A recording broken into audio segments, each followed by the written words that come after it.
Welcome to Triangle BNI. Today's show is brought to you by Oak City Tech.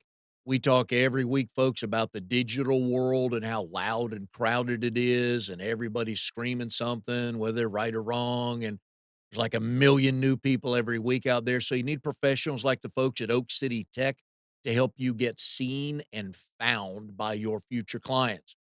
So go to oakcitytech.com, tell them what you're looking for. I know they'll be able to help you.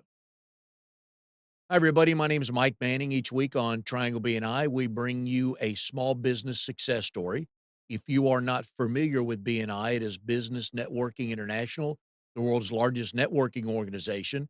Our little slice of heaven here in the Triangle is Raleigh, Durham, and Chapel Hill. We're expanding it to Greenville today for our guest. And there are about 35 chapters, about 520 members each week. We get together, and our number one goal is to help each other grow our businesses. And our guest today is Fred Austin. Fred is an independent associate of LegalShield. He is in one of the Greenville chapters, GV01. They meet Wednesdays at 8 a.m. Right now, they are on Zoom. Good morning, Fred. How are you? Good morning, Mike. Glad to be here. Glad to have a veteran BNI person here, and I think you're probably the fourth person from the Greenville area, which we still consider part of Triangle BNI. So always fun to have folks. Just I like different. You know what? I don't live in Greenville. I've been there a few times. My brother is an ECU grad and a football season ticket holder, so I've been down there on occasion. But just a welcoming, fun city when I go down there. We try to make that welcome mat nice and fun. ECU has that reputation of quite a party school in addition to its academia, and we like to live up to that reputation. Oh, yeah, the law school, the nursing school, right? I mean, there's all kinds of stuff down there, and a tough loss Saturday night to UCF, man. Oh my God, what a heartbreaker that was! I I tell you. felt for you. That would have been a good win, a much needed win, but college football in the South in the fall, not much better, so Yeah, you can't beat college football. I'll tell you. no, and I could do a great segue here talking about how ECU and other college all the other football teams protect their quarterback and then roll right into Legal Shield, but, that'd be too easy for a professional like me, so we'll just talk about with Legal Shield, I don't think a lot of us and we've had this discussion with previous guests that are homeowners. I don't know that we all go and protect ourselves, go do some research and protect ourselves as much as we should. So with Legal Shield, I know there's all kinds of ways you guys help consumers. There is, we have a saying that bad things happen to good people, and we also don't realize, most people don't realize how nice it is to have an attorney to be able to answer questions as they pop up. We always think of needing an attorney when I'm in trouble. When I'm running up ahead against the law, and now I need help. That's not the only reason, and that's only actually a small portion of the legal profession. So there's opportunities for families to get that advice that they need, but it comes at a cost. So people that only benefit from that cost are the only ones that are able to afford it. So it sets up a caste system, if you will, and it creates an imbalance in our justice system where we are actually guaranteed that justice through our Constitution. So it's nice to have that accessibility. We're leveraging technology nowadays where we have an app. You just tap the app and you're talking to an attorney and getting those questions answered. And it's a subscription-based service. So you don't get a bill beyond your subscription. And that's the sweet part. Well, and that's one of the things that I talk about pretty regularly that I've learned at BNI is to shop local. And even though Legal Shield is national, Fred is local in Greenville. So I know your clients have your phone number and you're able to sit with them and explain. It's kind of like car insurance. I mean, I've not needed any, well, my wife, let me go back because somebody, boy, I got T boned about 2.5 years ago. Oh, Chat my butt because I bought a van. Yes, I'm older. Love a minivan because I sit up high, I got room for everything. And when I went to buy it, the guy at the dealership said, "Would you like any gap insurance?" And I said, "No." So I always tell people, if you buy a car, get the gap insurance because I didn't have this van more than a month. And I was driving through a neighborhood one night, a couple kids were horsing around, and one ran a stop sign and T-boned me. And I had to pay like 3 grand out of pocket because that was the difference of what I bought it for just in a month. And, Yep. you know, and because it was totaled. But just things like that where, my wife hasn't needed auto insurance for years, no tickets, no accidents, no anything. But you're right, it's that one time it happens, it's like, "Man, I'm glad I signed up for this." Yeah, yeah, for sure. Y you just never know, you don't know what's coming, because life happens, and so that way you're prepared ahead of time, be proactive instead of reactive is so much better, and the nice thing about it is if you compare the insurance analogy, you kind of afraid to use your car insurance because you risk your rates going up. Um, it seems like that's what you're paying your premiums for is to Mm. help you. Um, but with the Legal Shield, if you use the insurance analogy, you can use it as much as you want, and your rates just don't change. A So and somebody's always gonna answer the phone, it's not like, "Oh, it's 5:30 Eastern Time, I can't call anybody anymore till tomorrow morning." that's right. In cases of emergency, in the cases of a wreck like that, um, personal injury, you have that app, just tap the app 24/7. You're actually talking to an attorney, and then they can guide you through the process of making sure the accident report is filled out correctly, what to say to the officers, make sure that they are also doing their investigation properly as well. So you have that ability to do that. Um, The other thing I like what you guys offer though, and we hear it all the time, Fred, but most of us don't take action on it, and that's identity theft. I mean, if oh we my think God. about what's out there, I mean, I was talking to a client of mine last week who's doing some advertising for his business with geofencing. And most people have no idea how many times your cell phone number is grabbed in a given day when you're driving around or walking into a building. And I've got another friend of mine who geofences his competitors' locations just to grab all the information he can about their clients. Yeah. So we have no idea. Yes, Big Brother is watching and they're grabbing us our information all the time. So it'd be nice to have some protection, wouldn't it? It sure would. And the nice thing is that not only do we do a lot of the monitoring that a lot of other companies offer, um, but we also monitor some areas that they don't. Your 401k, you would think that that's a safe place to be, but a lot of times the hackers are after that. Um, and the funny thing is a lot of people think identity theft is that they want to steal from me, but that's totally wrong. That's the opposite of what they do.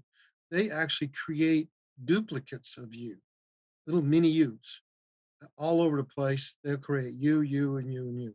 And they'll get their own credit lines. They'll do all their own identity theft, creating medical fraud, um, ID fraud, fake driver's licenses and stuff like that. So, if they get pulled over um, and come to find out, and they get a ticket, but it's in your name, and then later on, you're on a family vacation and you go through a traffic stop and just a license check and they check your license and then, oh, there's a warrant for your arrest, please step back in the car, and it's for something that where you've never been, ever heard of, or ever even experienced, but it's all in your name. So you pay the consequences. So what we do is that we go the step further. Instead of alerting you saying, hey, your email and identity, it has been identified in this security breach and that security breach. You get that dozens all the time. It doesn't do any good to just know about it. It's you have to take action. So what we do, and we're the only company that does it, is that we provide a licensed private investigator to go and work for you to clean up your records for you. Um, and no matter how long it takes, it could take years, and it could cost lots, thousands and Oh, yeah. thousands of dollars, to do that recovery. And that's all included in your membership. You don't have to pay anything extra to have all that happen. And then with technology, it's getting so bad. My wife and I, we have a phone provider, and we get texts from somebody pretending that they're our phone provider saying, "Congratulations, Mike, you've won this week's drawing." Yep. And they're begging me to click here. Yeah, that's a relatively new one. The last month or so, it's popping up on my phone, a couple times a day. Yep. So yeah, I'm glad I'm so lucky in winning all these I've things, never right? won so much in my life and lost so much. Yeah, that's right. But And even also, that's going on. So everybody's trying to get at us. You're right. They want our information. And I learned this probably 7 or 8 years ago. It never dawned, well, didn't really dawn on me because I didn't think about it that much, that they want your information as much for health insurance and to yeah. be able to go into a hospital than they do emptying out your ATM account. Well, it's even worse than that. Medical fraud is the number one fraud. There are desperate people out there that need surgeries, and they can't afford it, so they'll go to the black market and buy an identity, and then use that identity throughout their medical experience, and then once they're out, they vanish, in that sense. But the bill is in your name Yep. with your social security number. Well, you're Fred Austin, right? Yeah. And this is your social security number, isn't it? Wait, yeah. Well, guess what? You have a bill. Yeah.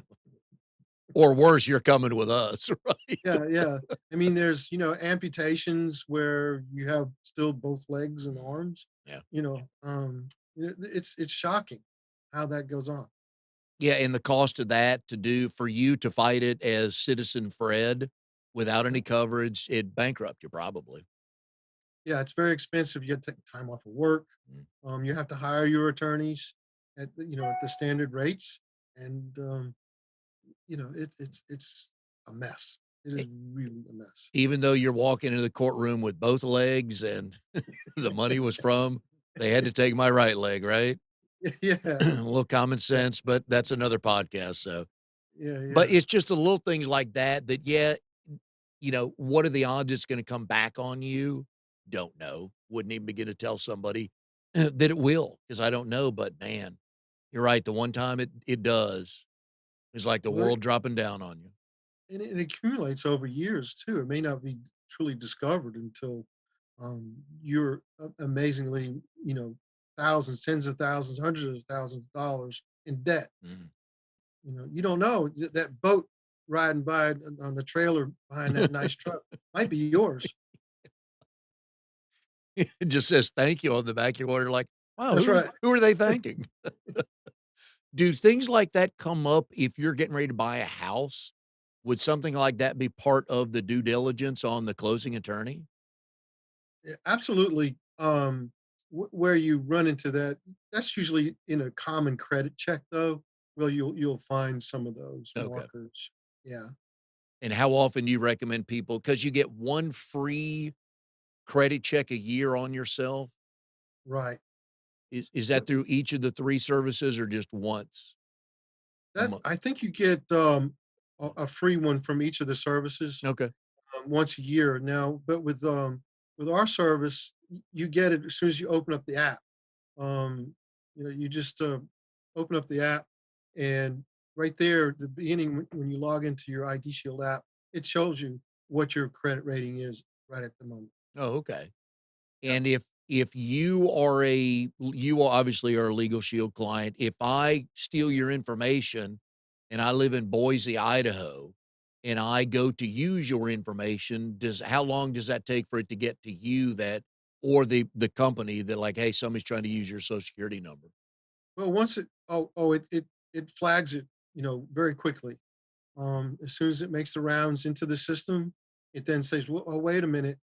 the ID Shield says, "No, this is wrong," and it flags us, it just sends us an email, sends us a text message, and it alerts in the app as well.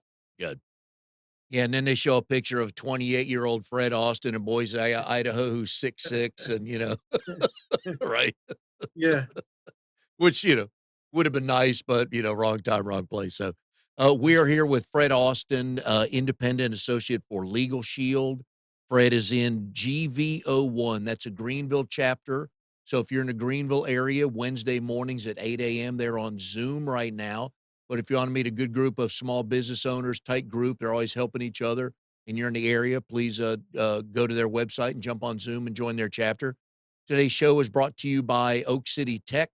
What can we control out there, folks? Speaking of Fred and protection and technology and everything, well, we don't control much in the way of social media. Somebody owns your Facebook pages, somebody owns your Instagram account, somebody probably could shut down your YouTube channel. So you need to find ways to make sure you can always communicate with your past, your current, and your future clients. One easy way to do that is through emails because you have their email address. So you can continue to talk with them through folks like Oak City Tech. They can help you set up an email campaign so you can keep promoting your business, find your ideal clients. Go to oakcitytech.com, tell them what you're looking for. I know they'll be able to help you. All right, Fred, just doing research that I normally do for guests on the show. You got a lot of stuff going on. So let me see if I get this right. Okay. So not only is he a distinguished member of his BNI chapter, he's also the mentor coordinator. So that means he helps all the members in there, especially the new ones. Fred's also a consulting director like I am, which means we help other chapters and we enjoy doing that. So I've got you not only with Legal Shield, but you are a technology director at Oakwood Schools. that's right. It's a single school. It's an independent school in Greenville. We do pre-K all the way through 12th grade. Um, it- it's an administrative role that I've uh, walked into in back in 2002. So this Mhm. is my 20th Yep. school year. Yeah, it's been a lot of fun. What we do is uh, how I got involved with it is they wanted to have technology in the hands of the students every day, all day, if they needed it. And depending on the age of the group, um, how much their needs vary. Of course, the little ones, they don't have that long a period of time each day, but there's a little segment each day they're involved with the technology. But the older you get, the more necessary to have that information on your Mhm. fingertips. It creates an active engagement in the learning, and so it's a lot of fun to see them just fly away with it. They're so eager to learn. It's not funny. Um, it's amazing to watch them. It's interesting looking at you and I are about a half hour older than a lot of other people. I'll just leave it at that. And looking at today's world, I always go back to if I've got a 3-year-old grandson. My kids are both my boys are a little bit older than your kids. I've got a grandson, and just what his life is going to be like. I guess when he goes to kindergarten or by the time he's in third grade, I mean everything is digital. It's all electronic. He's going to have to learn that. Whereas you and I don't know the first computer you got. Do you remember when it was? Um, I think it was 1983 Yep. is when and actually we started using in the business I was in prior to that, right in the early 80s. Um, so yeah, it becomes we're not we're digital foreigners, whereas the kids today are, are digital natives. I So that like that. 3-year-old, and I don't mean to contradict, but actually that 3-year-old will know way more going into school, how Oh to yeah. use the technology. Yep. Oh, It's very yep. In a couple years, he's natural. going to be programming my cell phone for me, and I'll be happy to hand it to him. Yeah. I mean, I know, Yeah, I know. It's funny. The older I get, the fewer demographic groups I'm part of. Nobody really wants them to. They don't advertise towards me. Wilford Brimley died, so it's not like they're sending any kind of oatmeal or anything to me, right? Or whole grain yeah, bread or whatever. But yeah, the older I get, the fewer people care what I care about. yeah. That's right. That's right. But just the change in the technology, right? And its importance of the day. And again, that's where everything is. So these kids are, at least they're in a school where they're learning on that. Cause I know a lot of people aren't, uh, they're not able to have as much connection with technology as some other kids. That's right. It does give them an advantage, to be able to use these tools instead of for watching videos and Yeah. playing games on, but actually a tool of learning. And so the interesting thing is that your 3-year-old grandson, they'll be looking for opportunities that don't even exist, that Oh yeah. haven't been invented yet. So how do you educate for um, something that doesn't exist? So you look at critical thinking, decision making, fact gathering, and fact gathering is been very muddied since the advent of the internet and the freedom of information. Well So that said. makes the job a lot harder. Yeah. Um, but then again, you can think about it. When we were doing our research, we had to go to the library, Yeah. and we had to do this and find all our different resources on hard copy. Now those resources are at their fingertips, and it's exciting to see that. Oh, and my wife and I benefit from that just watching TV because we'll see somebody. It's like, we've seen them before. Man, I go straight to IMDb, pull up their page, like, oh, that's where we saw them in that movie a couple years ago about this. And so Yeah, technology in the right hands is wonderful. I'll just leave. it- I've said that for a long time. I'll just leave it at that. But what I like with kids though is the creativity and what they're able to do on a laptop or an iPad, designing colors or video motion, anything like that. That's where I get impressed with people is like, how in the world, A, you had to think that up, and then B, how'd you make that happen? To do a 20-second cartoon digitally and just right. that kind of creative skills. Yeah, it is amazing. I got started in the technology, in the graphic arts, and disrupted the publishing industry, and the ad marketing industry um, in the started in the '80s. And for me to do that, it takes me forever. It just and then these kids today, they just Yeah. in minutes they have something up. I had a guy help me out with and this was a student, help me out with a logo. I wanted to just simply spin on an axis, and so I was describing this, and while we were talking, a 5-minute conversation, he shoots me. How does this look? Oh. I'm going, Yep. well, that's exactly what I Yep. was trying to. And I'm sure your kids are like mine that everything is on their phone. They rarely go to a computer to look anything up anymore. It's all on, they Oh, just do it on their phone. yeah, yeah. It's amazing that that's the most valuable real estate in the world right now. Yeah. And what that'll become in 5 years, is it just our palm and we'll have something and, through our eye, we can look at it and say, "No, more blue over here," and, rotate this 10 degrees, and they can look at it right there. So, I'm copywriting that, so if anybody's thought of that, I just told you you can't, so you owe me 10% at least, so on that. Good good luck Uh, with that. yeah, I know. With most of my good ideas, yeah, no, I'm not gonna monetize that.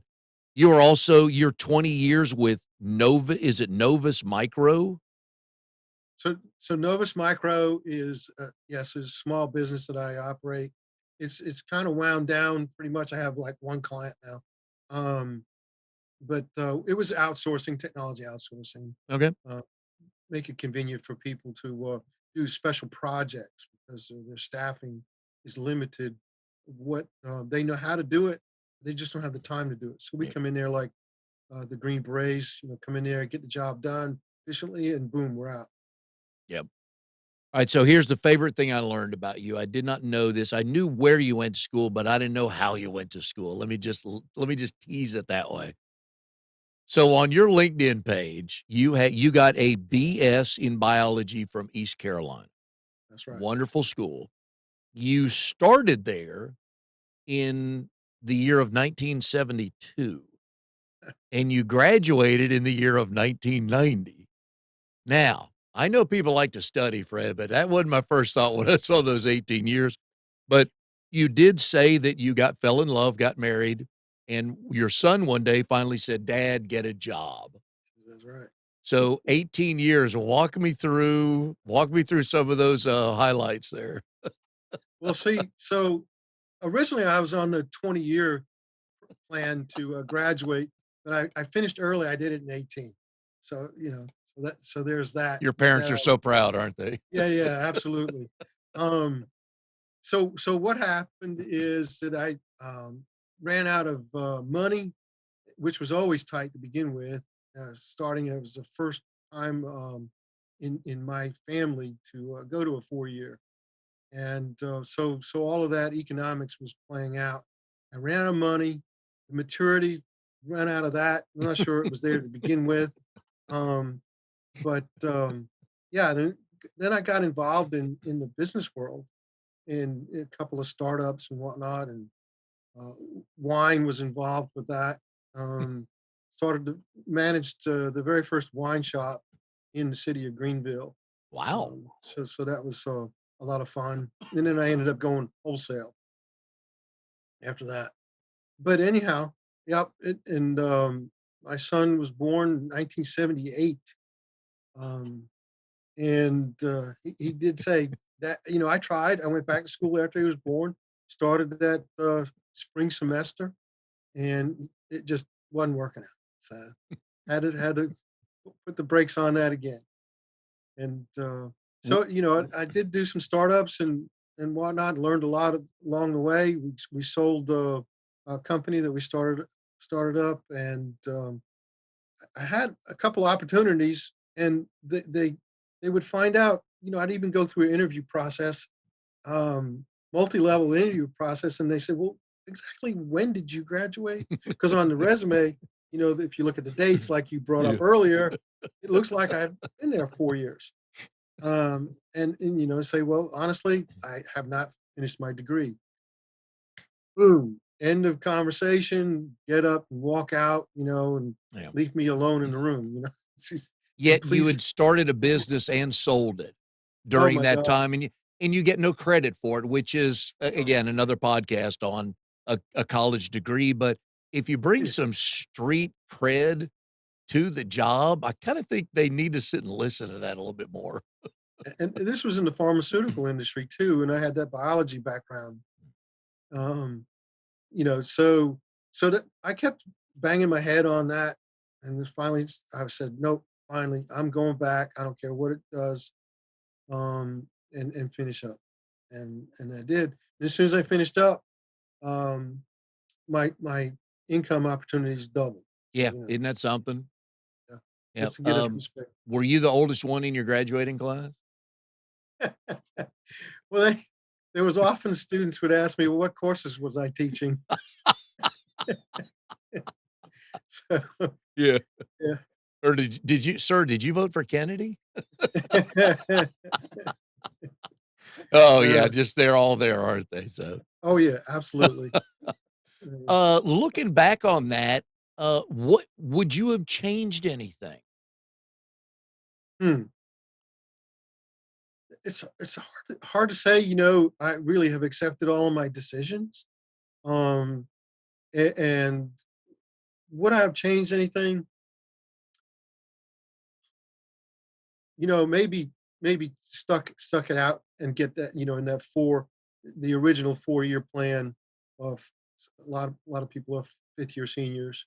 That 4 or 5 years, maybe you should have stuck that out a little bit better. But you know, that in hindsight, that's probably the only thing I would have changed. What would you have missed out on any of those, business startups if you had just stayed in school for 4 years, or do you think may could have done both? Well, you see that would have created a different path, wouldn't it? Yep. Whereas, I have a BS in biology, and have I ever worked professionally in biology? No. No. Um, so if I did finish that BS biology, um, there was probably a different path that I would Yeah. have taken. One of the things is that I didn't want to be a lab rat I don't like being cooped up inside. So it would have been in something in, the environmental areas and stuff like that. So there could have been a path back into the, into the entrepreneurial avenues All right, because well, I just have that kind of motivation. yep. All right, so let me tie in something here, see if I can, help with the timeline. So one of my favorite questions on the show for folks that are married is I like to ask them, so your wife's name is Debbie. So how did you and Debbie meet, and do you both tell the story the same way? Oh, I believe the story will be the same way. Uh, I know some have their own versions, but she actually bought a house in a neighborhood that the realtor was a former roommate of mine, and there was a Christmas party from another former roommate of mine being hosted in that neighborhood. And so I brought my uh, gal that I was dating for a while, and she was brought by her realtor, just so she can get to know the neighbors. And we met that night, and it was funny. I says, "Wow, I need to know more about this gal." So we started talking on the phone a bunch, um, and maybe for this is old school, right? Talking on the phone. Oh, yeah. Yep. We'd talk for hours. I'd get some of the other neighbors in the neighborhood to play Trivial Pursuit or some other kind of games to so that we would be brought together, get to know each other, and on not Valentine's Day, but the day after Valentine's, um, we actually had our first date, and it was all um, roses and whatever since. And what great establishment did you take her to for your first date? We love it. We reenact that every year, by the way. It's a business is no longer in business, but it was Frank's Pizza. It was a pizza parlor in Greenville. So we had pizza and beer, and so it was a high class first date. Um, but some of my favorite foods, Now, and what year was that you 2 met? that was 1984. Alright. So going back to if young Fred stays in school for 4 years, does he ever meet young Debbie? Probably not. That's Probably not. I love yeah, it's funny how things work out, Yeah. you know, because 'cause you're right, if you get the biology degree, I mean, there's probably a chance you somehow connect biology and technology, and that sends you down a different road, and Lord, you could have been in Omaha, Nebraska as a sales rep for something, right? No, there is no telling wherever the wind may blow, right? Well, good for you. I've not met Debbie, but good for you that that you met her, right? Yeah, yeah, very happy with that outcome. Yeah. Y'all have 2 kids? I have my son, 1978 was from a previous wife. Okay. Um, but we do have a daughter Alright. who's 21. She is up in Appalachian State as a senior, psychology senior. Oh, look out. Um, Is she more yeah. like mom or dad? Um, a mixture of both. Nice blend of both. Yeah, yeah. But I always laugh with my brother and sister on what genes our parents did or didn't give us, and it seems like the older we get, the more we realize, yeah, like my dad, we would go on vacation, so it was my mom, my dad, my older sister, me, and my younger brother, and we'd all have a suitcase, and he would say, "Okay, take the suitcases out to the car, and everybody go back in the house." And we're like, "Okay." So we walk back in the house, like 8 minutes later, he walks back in, he goes, "Okay, we're good to go." The trunk was packed, the lid was slammed down shut, the car's ready to go. I'm like and he never passed that gene to me. Spatial relations, I'm horrible. oh boy. Yeah, yeah. It's I am blessed with special relations Yeah. and then that's probably something that my daughter has picked up too. Oh, good, good. That's Yeah. a sometimes that comes in handy, and I'm like, "Oh, Lord." I can pack a lot of things in a garage, but it's not tight. It's Uh, not functional, so but I put a lot in there, so, do I have it right that you are from Long Island? that's right. I grew up on Long Island, and we shared between Long Island and Cape Hatteras. So I'm a saltwater kid. Okay. Um, I was you looking for know, the connection. yeah, yeah. Okay. That's it. On my father's side of our family, been on Hatteras since the mid 1700s, and his father was transferred in the Coast Guard to Long Island, and so that's how the Long Island connection. He actually went to high school there, and met my mom and so forth. Had a great career there.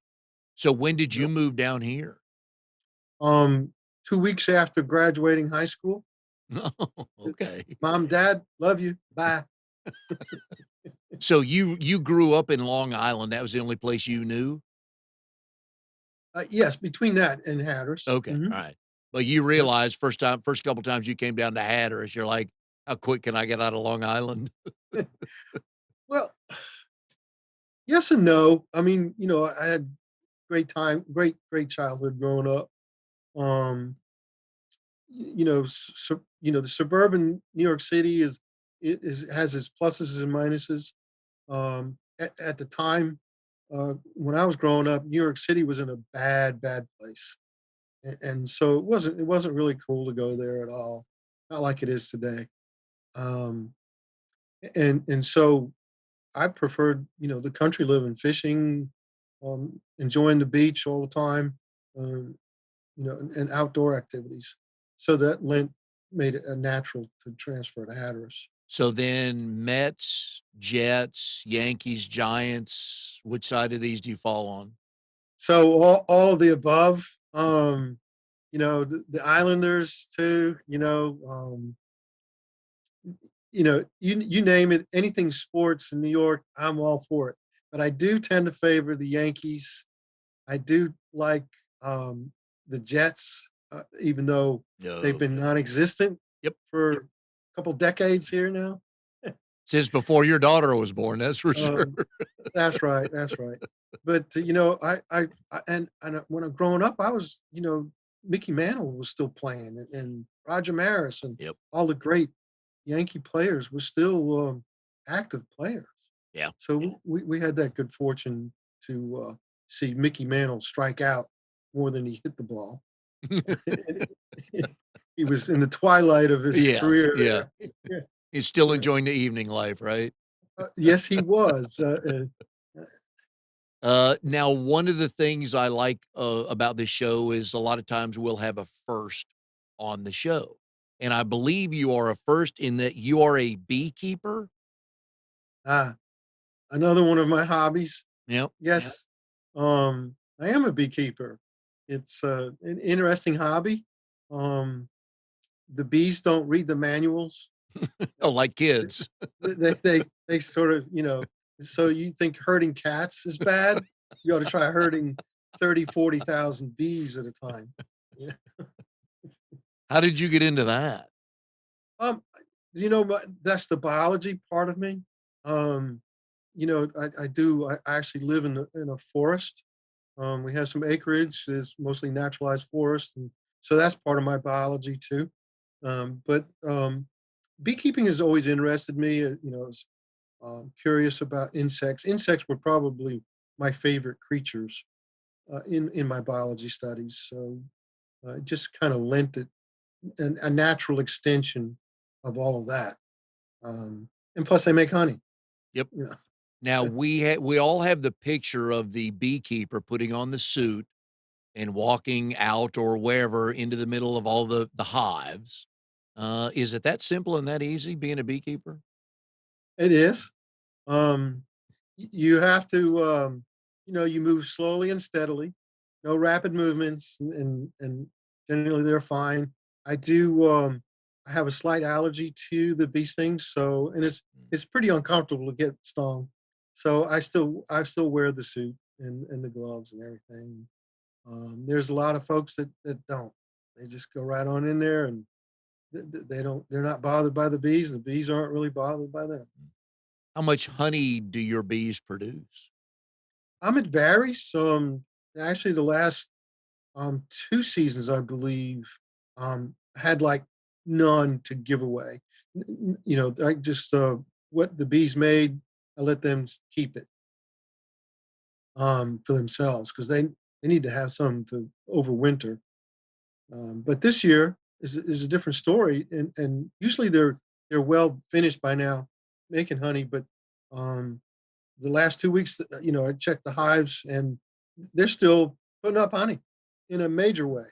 So I'm really happy about that. I'm probably actually tomorrow. I'm going to spend a good deal of time harvesting. So we'll see what comes of that. Alright, any of your kids pick up on that? No, when my daughter was home, I says, "Hey, I got another bee suit. You ready to go in?" And she was all excited about it. Yeah, she wanted to do it, but cloudy, rainy days is not a good day to open up hives. So we just had to pass that along. Are those some of the things you learned the hard way? No, no, it's pretty obvious. Cloudy days, they navigate by the sun. So most cloudy days, they don't go very far. So when you have a colony in each box is about 50, 40,000 bees. Um, on cloudy days, guess where they're all hanging out? Yep, In the hive. Whereas, a nice sunny day, there's a good proportion of them that are out and about. a beekeeper. Alright. So do you eat a lot of honey? Um, a fair amount, Alright, not a lot. I try to keep my sweet intake there you go. pretty low. Yeah. Do you I'm assuming you have friends that have a standing order for a jar of honey, right? Yeah. Some guy named Chip Galusha might have something to do with that. That sounds like our friendship, yeah. Yeah. You are also and I say this lovingly, you're a theater nerd, aren't you? I've been involved in the performing arts since I was a child. So well over 50 years now. I do it semi-professionally. Um, I don't do much acting, mostly on the tech side, um, but been enjoying it for a very long time. It's a lot of fun. There's nothing better than live performances. You have one chance to get it right. I Yeah. I equate that, and I'm a sports nerd, so I equate that to game day, and you're absolutely right. Nothing beats game day. Yeah. Yeah. It's a lot of excitement. Yeah. And you are also part of the is it the Farmville Community Arts Center? Yeah, the Arts Council, that's Arts right. Council? Okay. Yep, on the board of directors of that. But I was one of the original members of the Arts Council there, and I'm actually the only living lifetime member of the Arts Council. Really? Yeah, yeah. Wow. Thought there'd be somebody at least older than you, right? There's not many people older than me. Well, it begs a question, can you sing and or dance? Um, well, dancing, I've been paid to dance. Whether you would really call that dancing is not is technically it won't win any prizes Right. on Dancing with the Stars, sure. Um, but singing, no. No. Are you a pretty good actor? Um, I'm okay. Yeah. I'm okay. What's the favorite show or play you've ever been in? Oh, hmm. I don't know. I had a lot of fun with You Can't Take It With You. It's a comedy. Um, it's a bunch of weirdos living in a boarding house, and I was one of those weirdos and whatnot. So, are your acting skills more like Daniel Day-Lewis or John Belushi? Ah, I wish it was either one. Are you the I, serious actor, though? no. Okay, right. So, what do you do behind the scenes? So anything tech, I can set up the show, design the show, run sound, lights, stage crew, you name it. Nice. And that's one of the things I love about BNI as well is the type of people that are in it. A lot of people give back to the community. So for you doing it this long, and then also the Children's Miracle Network Telethon, right? That's right. 30 plus years. Yes. Um, and again, that is part of the performing arts experience. The telethon is live television, and there's a lot of people actually that even in the television business are not involved with live television. It's a little bit different, um, but it makes it easy. The cameras and the microphones hide a lot of things going on in the place, but it's a lot of fun, and that is a good way of giving back to the community. It's a great charity, and wish that everybody would consider giving when their local children's hospital has a fundraiser. Duke's Children's Yep. Hospital Yeah. has a Yeah. great one too. Other than local news, there's not much alive anymore, right? That's right. Yeah. Yeah. Triangle BNI is live every Monday at 11 a.m. Thank you, Amnon. Fred, it's been a blast. Enjoyed chatting with you. The Beekeeper, that's a tight knit community, isn't it? It is. We help each other out a lot, Yeah. because it's number one, it's expensive, and it's tricky. To say the least on the tricky part. Where do the expenses come from? And the cost of the bees and the equipment is high. Okay. Yeah. Do you have to buy how often do you have to buy bees? Fairly often there's a high some of our recent years we've seen as high as 40% failure rate where the colony just completely fails. Wow. What Yeah. causes that? There are some diseases involved. Um, there is the way the temperatures over the winter. Our springs are kind of weird. Yeah. To make it real quick, there'll be a real warm spell in January Mhm. or even in early March. They get really warm, and then the bees get, oh hey, it's springtime, let's go, and they start changing their routines, and then we get slammed with sub freezing weather, and you know, for a few weeks afterwards, and that'll kill them. So you are, definitely dialed in with the weather, aren't you? Yeah, we have to constantly monitor Yeah, the weather. yeah. Very interesting. I'll have to learn more. Next time we get together, I'd love to learn more about that. Something I do not want to do, but I'm very curious about how that works and why people do it. But anyways, Yeah. folks, if you have Wednesday mornings at 8 a.m. available, Fred's group meets via Zoom right now. A good group of folks in the Greenville area. So if you want to meet some business leaders there, that's a great group. Fred, we've appreciated having you on the show today. Hey, I've been honored. Yeah. It's been glad to participate in this. And we will see everybody next time on Triangle BNI.